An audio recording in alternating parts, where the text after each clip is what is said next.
चलो डिस्टेंस और डिस्प्लेसमेंट का तो हो गया था, दूरी और विस्थापन का, ठीक है ना। अब अपना क्या है, चाल और वेग, स्पीड और वेलोसिटी, ठीक है। तो उसके बीच में डिफरेंस बताना है, तो सीधे सीधे अपन अलग अलग ना पढ़ के सीधे सीधे डिफरेंस में ही चले आते हैं। तो स्पीड यानी कि चाल, और वेग यानी कि वेलोसिटी, ठीक है। तो चलो बताओ, स्पीड कौन बताएगा, बताओ भाई। चाल किसको कहते हैं, डेफिनेशन बताओ। ये तो फॉर्मूला बता दिए।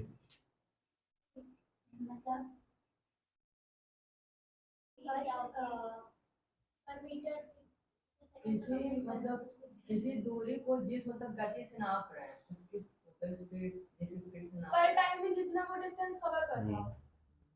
ठीक है, मतलब स्पीड किसको बोलते हैं, चाल क्या कहलाता है, परिभाषा क्या बोली जाती है इसकी, प्रति एकांक समय में, पर यूनिट टाइम में जितना डिस्टेंस यानी जितनी दूरी तय करता है, ठीक है ना, या पथ की कुल लंबाई प्रति, देखो फॉर्मूला मैं पहले लिख दे रहा हूँ, फिर उससे परिभाषा बनाओ, ठीक है ना। तो स्पीड का फॉर्मूला क्या होता है, यानी चाल का फॉर्मूला क्या होता है, डिस्टेंस अपॉन टाइम। क्या होता है, डिस्टेंस अपॉन टाइम। तो ये डिस्टेंस जो है वो कौन सा वाला है, टोटल लेंथ, पथ की कुल लंबाई, जो डिस्टेंस और डिस्प्लेसमेंट में यानी दूरी और विस्थापन में जो अंतर बना रहे थे, सेम डिफरेंस इसके बीच में भी है, सेम वही चीज़ है, ठीक है ना। बस ये है कि यहाँ एस इजिकल टू क्या हो गया, डिस्टेंस अपॉन टाइम, यानी कि speed equal to distance upon time, यानी कि चाल बराबर दूरी बटे समय, ठीक है ना। ये क्या है, चाल, और ये क्या है, दूरी, और ये समय, ठीक है। और इसमें अगर बनाता हूँ तो क्या बनेगा, वेलोसिटी का भी इक्वल टू क्या बनेगा इसका, डिस्प्लेसमेंट अपॉन टाइम, है ना, डिस्प्लेसमेंट अपॉन टाइम, यानी कि विस्थापन बटे समय।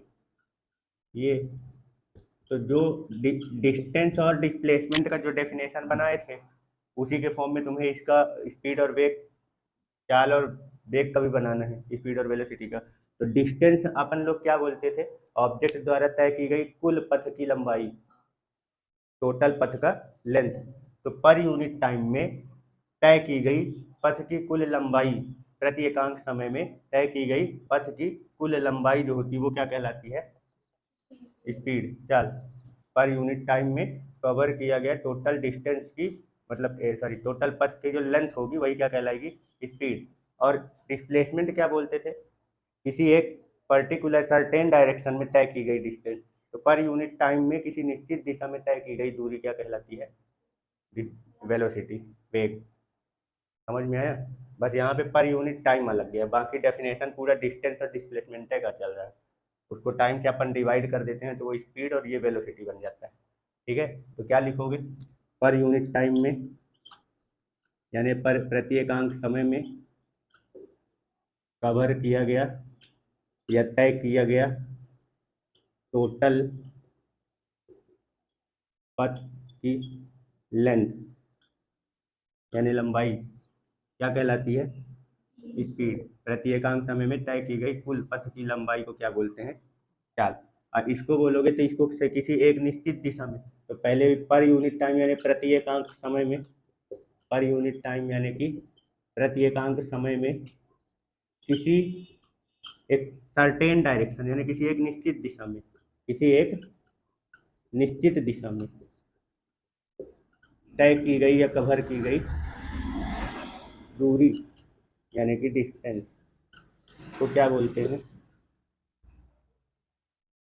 समझ गए, क्लियर। अब बाकी ये तो पूरा डिस्टेंस और डिस्प्लेसमेंट की परिभाषा बोलते हुए बोल दिए। अब सीधा सीधा अगर बोल रहा हूँ, प्रति एकांक समय में तय की गई दूरी क्या कहलाती है, चाल। प्रति एकांक समय में तय की गई जो विस्थापन होता है, डिस्प्लेसमेंट, वो क्या कहलाएगा, वेलोसिटी। समझ गए। ये डेफिनेशन डिस्टेंस और डिस्प्लेसमेंट की परिभाषा से बनाए हैं।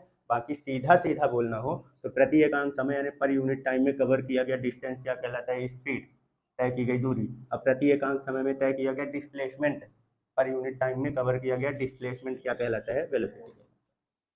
समझ गए, कोई डाउट, ठीक है। तो बना लो, पहला तो ये मान लो तुम्हारा बन गया डेफिनेशन के हिसाब से, दूसरा आप इसका बना लो क्या, फॉर्मूले के हिसाब से डिफरेंस, ठीक है।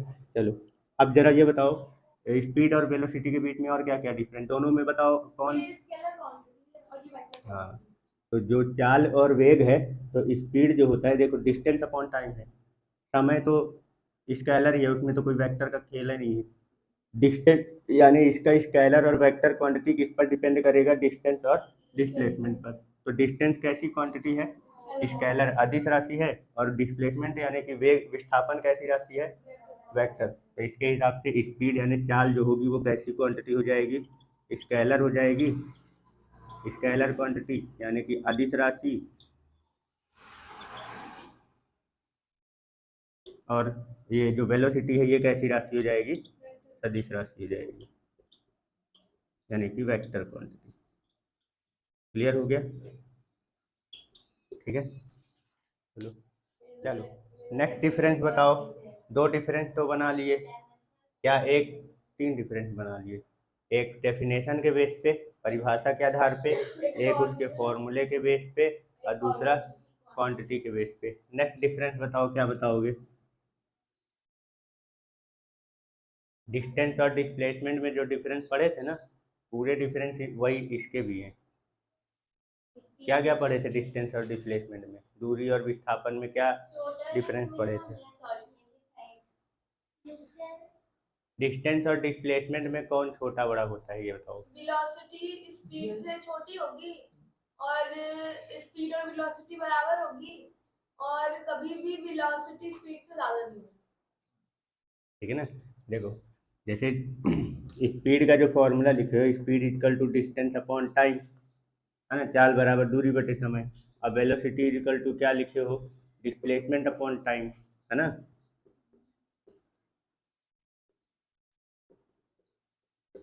ये clear, distance upon time, displacement upon time, short form में, पूरा नहीं। ठीक है, क्लियर।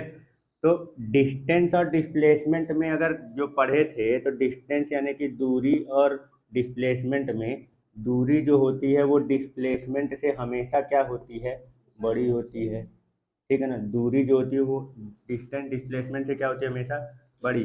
दूरी विस्थापन से बड़ी होती है।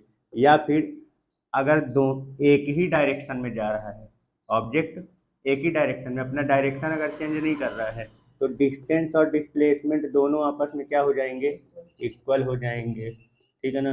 लेकिन अगर मान लो डायरेक्शन चेंज हो गया, डायरेक्शन क्या हुआ, चेंज हो गया, तो डिस्टेंस तो हमेशा ऐड ही होता है, दूरी तो हमेशा ऐड होती है। अब मान लो डायरेक्शन, जैसे मान लो ये ए से बी की तरफ गया पहले, फिर बी से वापस अपोजिट डायरेक्शन में मान लो यहाँ तक आ गया, तो दूरी तो ऐड ही होती जाएगी, लेकिन डिस्प्लेसमेंट घट गया ना। डिस्प्लेसमेंट क्या हो गया, कम है, दूरी से कम है। तो यानी कि अगर डायरेक्शन एक ही डायरेक्शन रहेगा, डायरेक्शन अपना चेंज नहीं करेंगे, तो डिस्टेंस और डिस्प्लेसमेंट दोनों बराबर रहते हैं, दूरी और विस्थापन। लेकिन डायरेक्शन अगर चेंज हुआ, तो तुम चाहे जिधर जाओ तुम्हारा डिस्टेंस तो ऐड ही होगा, लेकिन डिस्प्लेसमेंट क्या हो सकता है, कम हो सकता है दूरी से। यानी कि डिस्टेंस जो रहेगा वो डिस्प्लेसमेंट से क्या रहेगा, बड़ा रहता है। तो ये हो सकता है, कभी भी डिस्टेंस डिस्प्लेसमेंट से छोटा नहीं आएगा। तो जो ये डिफरेंस आप डिस्टेंस और डिस्प्लेसमेंट यानी दूरी और विस्थापन में बना रहे हो, वही स्पीड और वेलोसिटी में भी बन जाएगा। ठीक, इसका मतलब ये हो गया कि जो स्पीड होता है वो वेलोसिटी से क्या रहेगा, बड़ा। ठीक है ना। या फिर अगर एक ही डायरेक्शन में जा रहा है, डायरेक्शन चेंज नहीं हो रहा, तो स्पीड वेलोसिटी दोनों आपस में क्या होंगे, बराबर हो जाएंगे। और अगर डायरेक्शन चेंज हो गया तो स्पीड तो मान लो बढ़ ही जाएगा और वेलोसिटी कम हो जाएगा। समझ गए, क्लियर हो गया, कोई दिक्कत। तो ये है आपका एक नेक्स्ट डिफरेंस। ठीक, बना लो।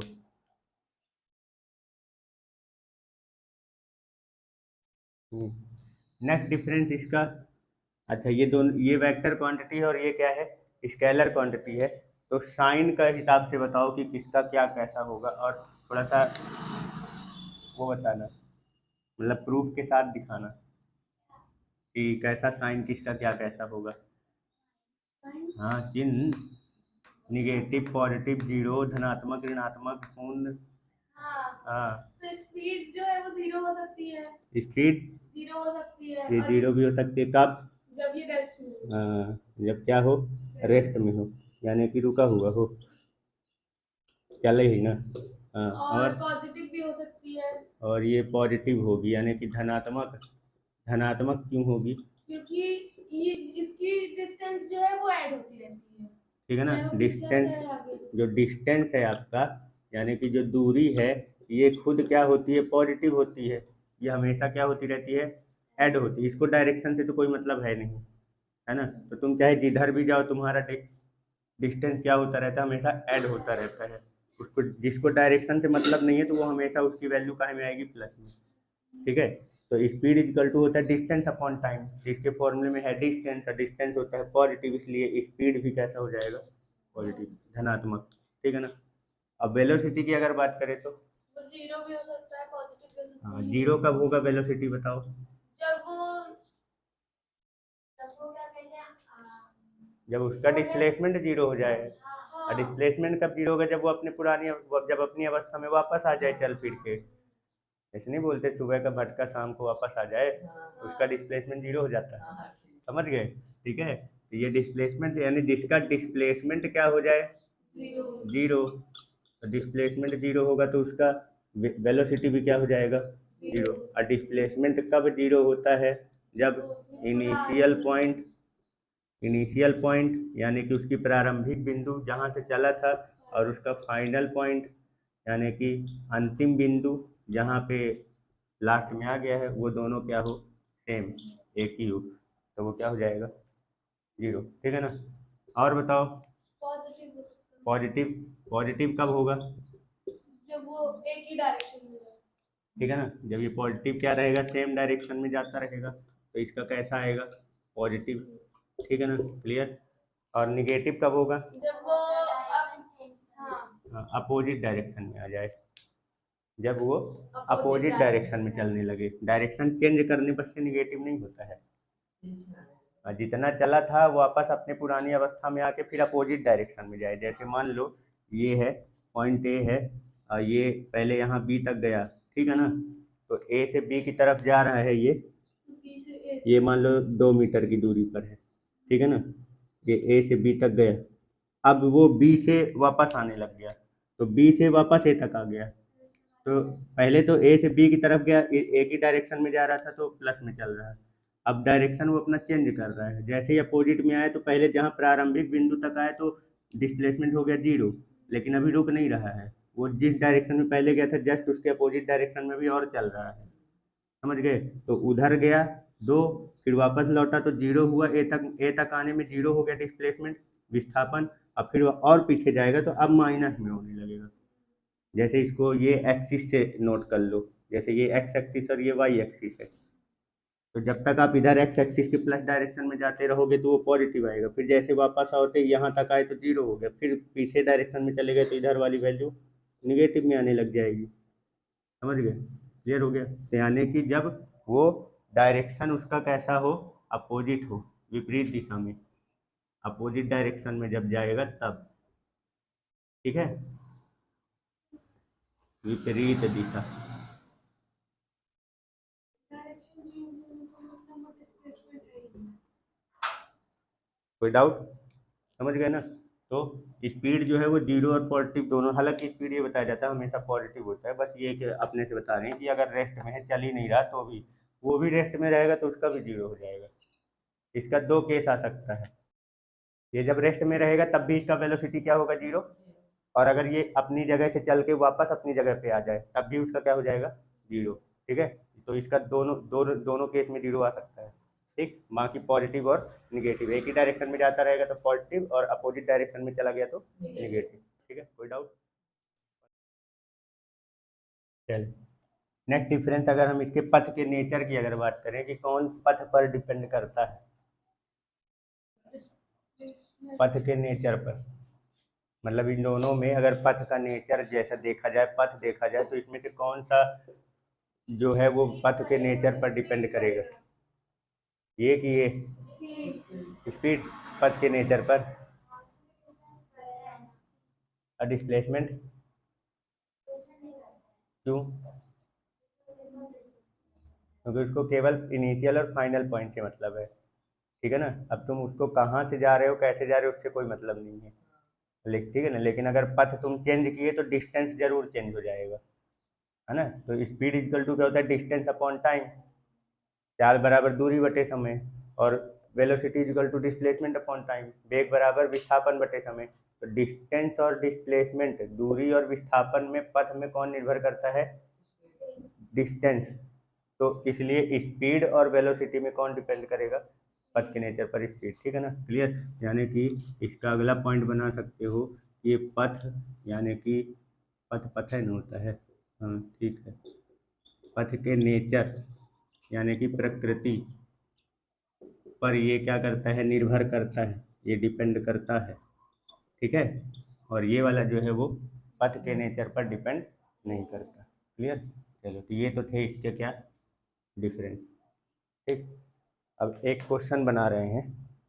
जैसे मान लो कोई ऑब्जेक्ट है जो एक स्क्वायर शेप में, मतलब एक स्क्वायर है ये अपने पास, स्क्वायर, ये स्क्वायर नहीं रेक्टेंगल है, एक रेक्टेंगुलर पाथ है, ठीक है ना, गार्डन वार्डन कुछ भी समझ लो, रेक्टेंगुलर गार्डन है जिसका लेंथ और ब्रीथ जो है वो कितना दे रखा है? मान लो कि इसकी लंबाई जो दे रखी है वो 3 सेंटीमीटर दे रखी है। कितनी दे रखी है? 3 सेंटीमीटर। और जो चौड़ाई दे रख नहीं, लंबाई मान लो कितनी दे रखी है? 6 सेंटीमीटर। और चौड़ाई मान लो दे रखी है 8 सेंटीमीटर। है हैं? मीटर।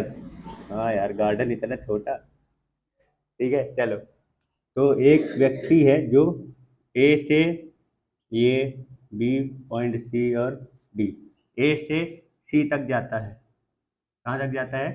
ए से सी तक जा रहा है। और जाएगा कैसे? पता है, बीच से ना लेके चले जाना, यहाँ हमका बहुत दूरी पड़ रहा है, हम सीधे चले जाएंगे, हम डिस्टेंस नहीं कवर करेंगे, डिस्प्लेसमेंट कवर करेंगे। ठीक है, तो पहले ए से बी में गया, फिर उसके बाद बी से कहाँ चला गया? सी में।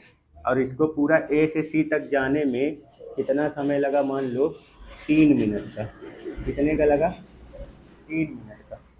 तो इसकी स्पीड और वेलोसिटी दोनों बताओ। स्पीड मतलब कि चाल, और दूरी, वेग, दोनों बताना है कि कितना आएगा। समझ गए ना? क्वेश्चन समझ में आया? ठीक है, चलो निकालो। चलो देखो, हाँ क्या बोला कि ये एक रेक्टेंगुलर पार्क है, आयताकार जो पार्क है उसमें ये साइड की लंबाई 6 मीटर और 8 मीटर दे रखी है ना। तो बोल रहा है कि एक व्यक्ति है जो ए से बी और फिर बी से सी तक गया है, कितना समय लगा उसको वहां तक जाने में? 3 मिनट का समय लगा। तो इसमें पूछा है स्पीड और वेलोसिटी यानी चाल और वेग दोनों बताओ। तो स्पीड इक्वल टू क्या होता है? Distance upon time. क्या होता है? डिस्टेंस अपॉन टाइम, यानी कि कुल तय की गई दूरी बटे समय। तो ए से बी में 6 मीटर गया, और फिर बी से सी में 8 मीटर, तो टोटल कितना डिस्टेंस कवर किया इसने? 8 6 14, है ना। यानी कि जो इसने डिस्टेंस पूरा कवर किया वो कितना है? 14 मीटर का। तो इसकी स्पीड इक्वल टू कितनी हो जाएगी? यानी कि चाल बराबर 14 और समय कितना लिया है? 3, तो मीटर पर मिनट। ठीक है ना, ये तो कितना आ जाएगा? इसको भाग कराओगे तो कितना आएगा? 4.6। 4.3 चौको 12, फिर 20 3 संग 18, है ना, यही आएगा ना, 4.6 मीटर पर मिनट। क्या लिखना है? हो गया। चलो ठीक है। अब अगर वेलोसिटी की अगर बात की जाए तो वेलोसिटी इक्वल टू यानी वेग बराबर होता है विस्थापन बटे समय, डिस्प्लेसमेंट अपॉन टाइम। तो इसका डिस्प्लेसमेंट कितना है? ए से बी और बी से सी तक में जाएगा, तो डिस्प्लेसमेंट यानी विस्थापन किसको बोलते हैं? प्रारंभिक बिंदु और अंतिम बिंदु को मिलाने वाली लाइन की लंबाई, पथ की लंबाई। तो प्रारंभिक बिंदु और अंतिम बिंदु को मिलाओगे तो ये इसका डायगोनल है ना, विकर्ण। और विकर्ण जो होता है वो क्या कहलाता है भाई? ये रेक्टेंगुलर पार्क है, इसमें कितने डिग्री का एंगल बनेगा? 90। तो डायगोनल की जो लंबाई होगी वो इसका डिस्प्लेसमेंट होगा, विकर्ण की जो लंबाई आएगी। तो विकर्ण की लंबाई कैसे निकालें? पाइथागोरस प्रमेय से निकाल लो। तो वही कितना आएगा? 6 का स्क्वायर 36 प्लस 8 का स्क्वायर 64, 36 और 64 कितना आएगा? 100। तो ये हाइपोटेनस विकर्ण, विकर्ण का वर्ग बराबर लंब का वर्ग धन आधार का वर्ग होता है ना। तो इसका वर्ग किए 36 और इसका वर्ग किए 64, तो कितना आ गया? 100। इसका स्क्वायर हटाऊंगा तो इसमें क्या लग जाएगा? अंडर रूट स्क्वायर रूट, यानी हाइपोटेनस यानी इसका विकर्ण जो आएगा वो अंडर रूट 100 करोगे कितना आ जाएगा? 10 मीटर। मतलब यहाँ से यहाँ तक की दूरी जो है वो कितनी है? 10 मीटर। तो डिस्प्लेसमेंट 10 मीटर है और समय उतना ही लगा है, 3 मिनट का ही। तो यानी कि वेलोसिटी 10/3 यानी 3.3 हो जाएगा। समझ गए? तो 3.3 मीटर पर मिनट। समझ गए? ये इसका क्या हो गया? वेलोसिटी। कोई डाउट? ठीक है, चल क्वेश्चन, ये 3 क्वेश्चन क्या दे रखा है अपना? कि अपने पास जो पार्क है उसका पथ जो है वो कैसा है, सर्कुलर है, ठीक है ना। इसकी रेडियस जो दे रखी है वो कितनी दे रखी है, त्रिज्या 3.5 मीटर। और यहाँ पे जितने भी केस बना के रखे, 3 एक केस बनाया है, ठीक है ना। इन तीनों केस में जो समय है वो कितना लग रहा है, 5। तो फर्स्ट वाले केस में मैंने क्या दे रखा है, ये बना हुआ है कि ये इसका ए से बी की तरफ जा रहा है पहले, फिर बी से सी तक गया है।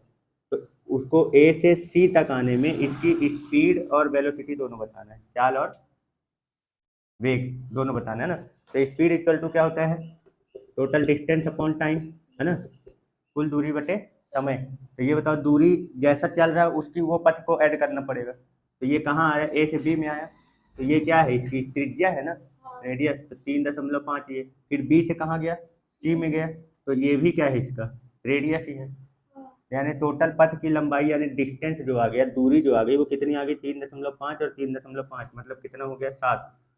दोनों को ऐड करूंगा तो टोटल डिस्टेंस इतना, और समय कितना लग रहा है, 5 मिनट का। तो इसको अपन डिवाइड करेंगे, इसको तो कितना आ जाएगा, 5 एकम 5, 2, 5 चौको 20, 1.4 मीटर पर मिनट, ठीक है, क्लियर। ये हो गई इसकी स्पीड, चाल, कुल दूरी बटे कुल समय। तो कुल दूरी जैसा जिस जहाँ जैसे जैसे जाएगा वो कुल उसकी टोटल पथ की लंबाई निकालनी है, ठीक है, वो स्पीड में जाएगा। अब जब वेलोसिटी की बात आएगी यानी कि वेग की बात आएगी, तो वेग इक्वल टू होता है डिस्प्लेसमेंट अपॉन टाइम, यानी कि विस्थापन बटे समय। तो विस्थापन क्या होता है, प्रारंभिक बिंदु और अंतिम बिंदु के बीच की दूरी, यानी कि यहाँ से यहाँ तक की ये वाली दूरी। अब ये वाली दूरी देखो तो ये क्या बन गया तुम्हारा, राइट एंगल ट्राइंगल बन गया ना, समकोण त्रिभुज। 90 के सामने वाला ये क्या कहलाता है, हाइपोटेनस कर्ण। तो यानी कि यहाँ पे डिस्प्लेसमेंट की अगर बात करूँ तो सबसे पहले तुम्हें इसका क्या निकालना पड़ेगा, हाइपोटेनस, क्लियर ना। तभी हाइपोटेनस कैसे निकालोगे, तो पाइथागोरस थ्योरम पता ही होगा, hypotenuse equal to under root कर्ण बराबर अंडर रूट परपेंडिकुलर यानी लंब का स्क्वायर प्लस आधार यानी बेस का स्क्वायर। सॉल्व करेंगे, परपेंडिकुलर और बेस दोनों कितना है, 3.5। 3.5 का स्क्वायर करोगे तो कितना आएगा, 5 5 से 25, 3 चौको 12, 12 25, है ना, यानी 12.25, 12.25। 3.5 का स्क्वायर करेंगे तो कितना आएगा, 12.25। ऐसे ही बेस भी इतना ही है, तो इसका भी कितना आएगा, 12.25। दोनों को ऐड करो कितना हो जाएगा, 2450, 24.50, ये हुआ। अब इसका क्या निकालना है, स्क्वायर रूट। तो 24.50 यानी 2450 का इसका दशमलव अगर हटा दूँ तो बटे में क्या आ जाएगा, 100। तो 100 का स्क्वायर रूट 10 बाहर आ जाएगा, ठीक है ना। अब 2450 का देख लो, तो इसमें कितना हो जाएगा, 2 एकम 2, 2 दूनी 4, 2 दूनी 4, 2 पंचे 10, सही है ना। 2 एकम 2, 2 दूनी 4, 2 दूनी 4, 2 पंचे 10, हाँ ठीक है। 5 से करेंगे तो 5 दूनी 10, 5 चौको 20, 5 पंचे 25, फिर 5 से करेंगे तो 5 चौको 20, 5 नम 45, फिर 7 से चला जाएगा, 7 7 49, है ना।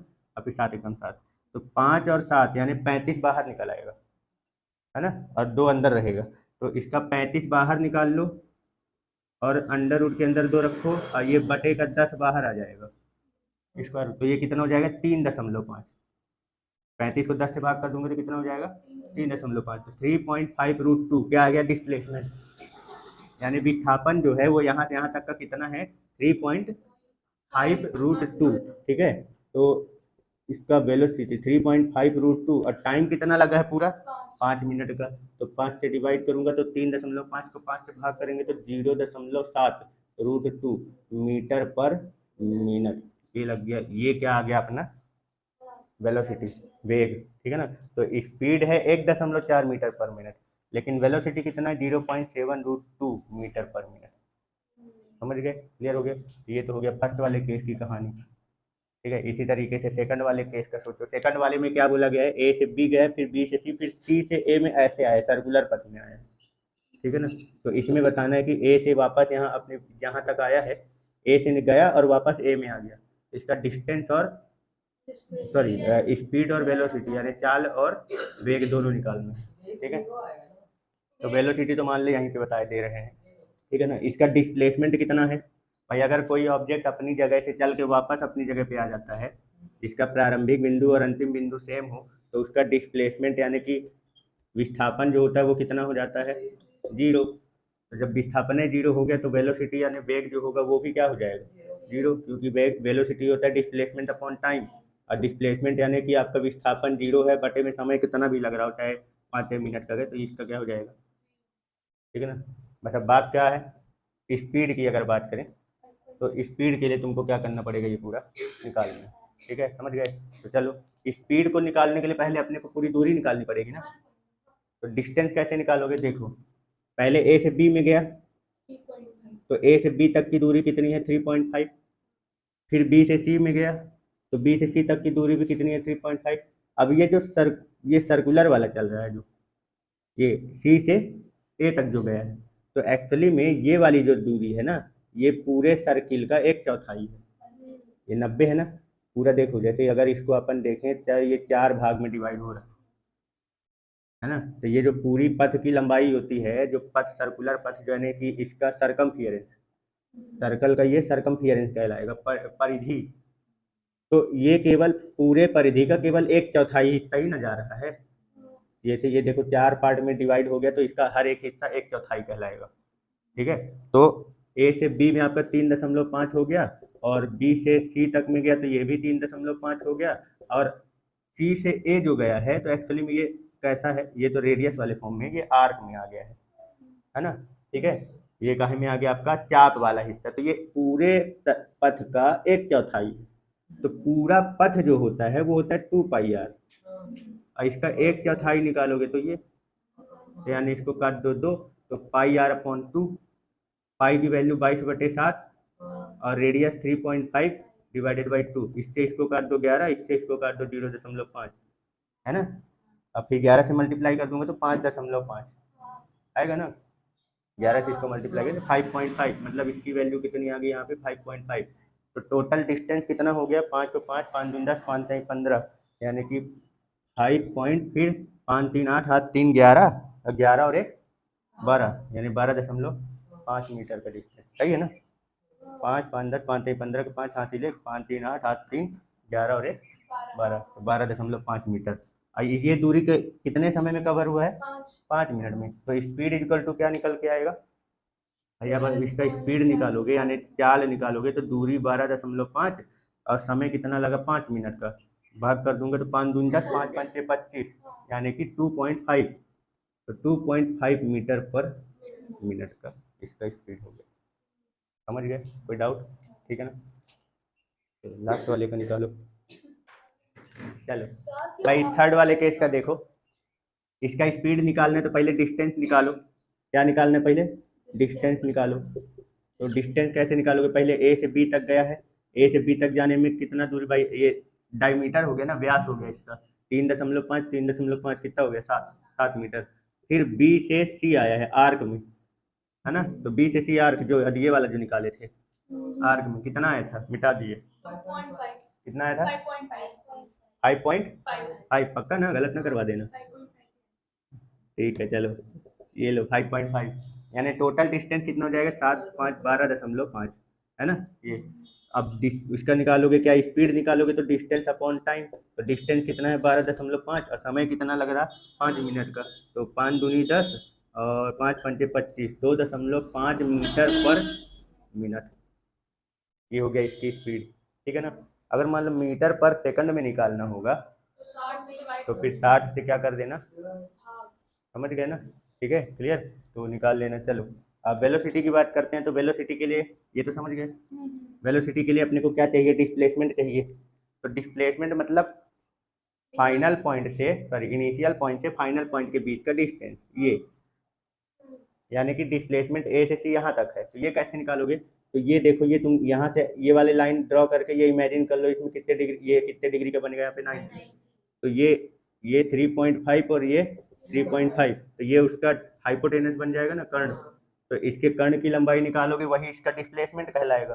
तो बताओ, यानी इसका विस्थापन कितना आएगा, डिस्प्लेसमेंट कितना आएगा, कितना आता है अभी इसमें किए थे ना, कितना आएगा 3.5√2, 3.5√2, है ना भाई। 3.5 और 3.5 का स्क्वायर करूंगा तो 12.25 आता है।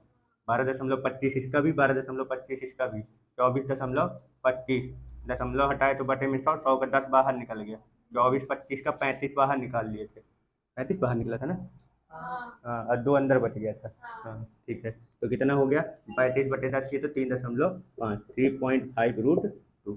समझ गए, ये क्या आ गया इसका डिस्प्लेसमेंट कितने मीटर का। अब इसका वेलोसिटी की बात करूँ तो डिस्प्लेसमेंट अपॉन टाइम, तो डिस्प्लेसमेंट अपॉन टाइम, डिस्प्लेसमेंट कितना है 3.5√2 और टाइम कितना लगा 5 का। अब इसको भाग कर दो 0.7√2 मीटर पर मिनट, ठीक है ना, मीटर पर मिनट। ये हो गया इस वाले लास्ट वाले केस का। तो समझ गए कि वेलोसिटी और स्पीड कैसे फाइंड करना है, ठीक है।